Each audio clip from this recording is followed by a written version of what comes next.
ফুলবাড়িয়া ছাড়া ঢাকার অন্য বাস টার্মিনাল আপাতত সরছে না, বাইরে যাচ্ছে শুধু ডিপো।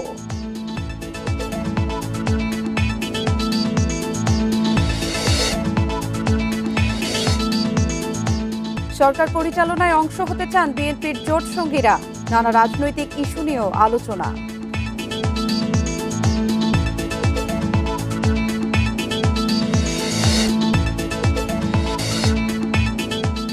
এমপিভুক্ত শিক্ষক, দ্বৈত নাগরিক স্থানীয় নির্বাচনে প্রার্থী নয়, অযৌক্তি ঋণ খোলাপিরাও গ্যারান্টার।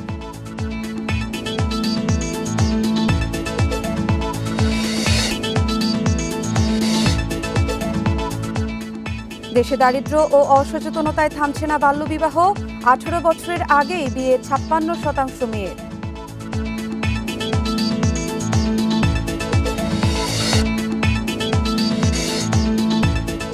ময়মনসিংহে উদ্বেগজনক হারে বাড়ছে ডেঙ্গুর সংক্রমণ, 20 দিনে হাসপাতালে ভর্তি প্রায় 200 রোগী।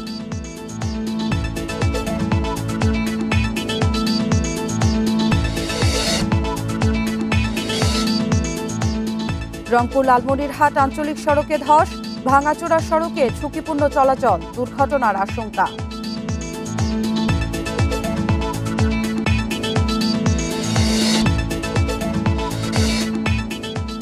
দিল্লিতে মোদির বাসভবনের সামনে তীব্র বিক্ষোভ, আটকের 2 ঘণ্টা পর মুক্ত রাহুল প্রিয়াঙ্কা।